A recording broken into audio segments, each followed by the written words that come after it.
All right, guys. Hey, welcome back.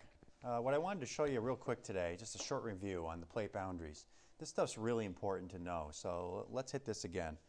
The first plate boundary we learned about before was the plate boundary that creates new rock. That's the divergent plate boundary located on the bottom of this web page. So if I press play here, you'll see on the left-hand side, magma is now rising up and it's pushing the plates apart on the surface.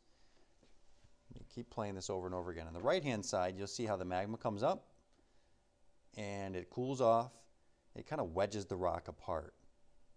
Okay, this is a divergent boundary. Most of these occur in the bottom of the seafloor as mid-ocean ridges. Sometimes they occur on land, for instance, like in Africa, the East African Rift.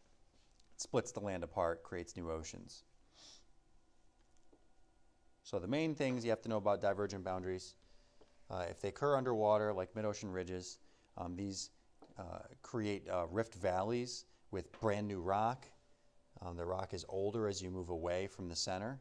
The magnetic orientation of crystals on either side of the ridge is identical. They match at equal distances away. All things we've learned about before, but just good to hit again.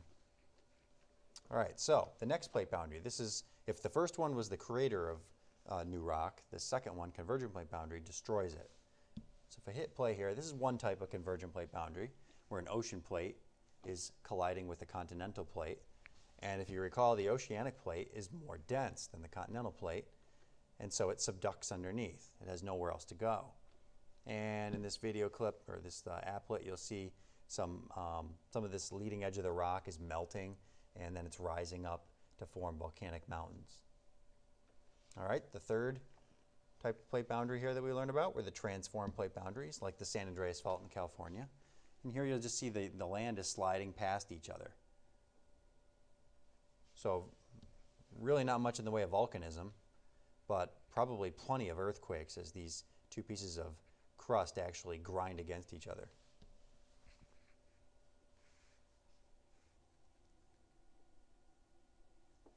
All right. So hopefully that gives you a little better idea of the motion involved. Now let's take a look at your map and your reference tables. The three types of plate boundaries. Actually, the continental, or the convergent plate boundaries, that's what I wanted to focus on here. And the first, remember there's different types of crust, the continental crust and oceanic crust. And when we have two continental crusts colliding, it's a continent-continent boundary for its type of convergence. And you'll see over here where India is actually colliding with the Eurasian plate. And when it does so, both pieces at that point, at that place, are continental rock, and so it creates very tall mountains. At one point, India was an island, and it has since collided with the Eurasian plate. But all that land that it's kind of smeared up against Eurasia is now continuing to rise and rise and rise, and that's why the Himalayas are a lot of sedimentary rock.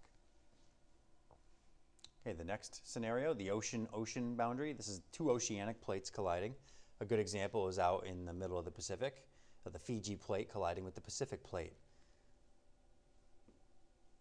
One of these plates does end up subducting underneath the other one.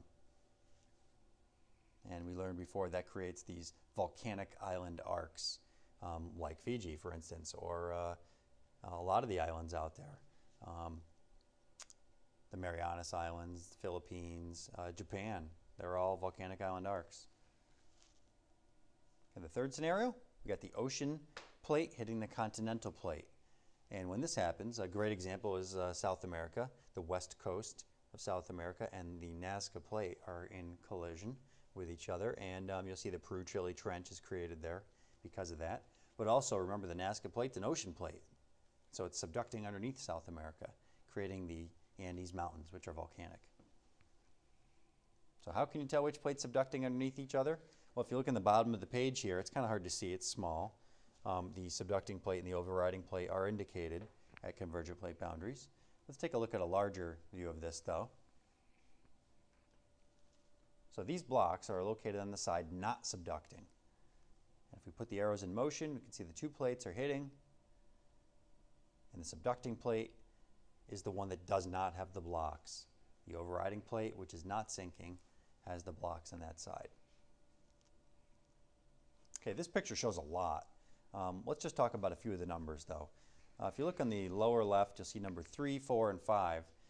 These three numbers indicate where the hot astenospheric rock is rising up. It's less dense, remember, it's hot.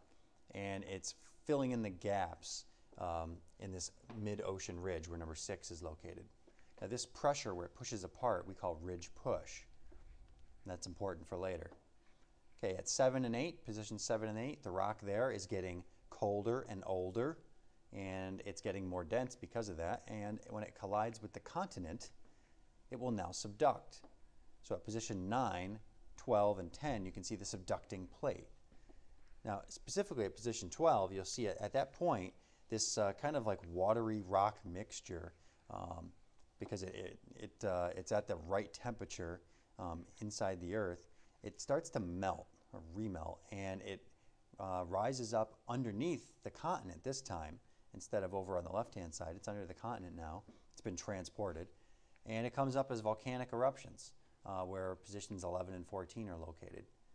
This is a great example of the western United States from Northern California through Oregon and Washington State. Lots of these types of volcanoes. And I forgot to mention slab pull. You can see the big word bubble there.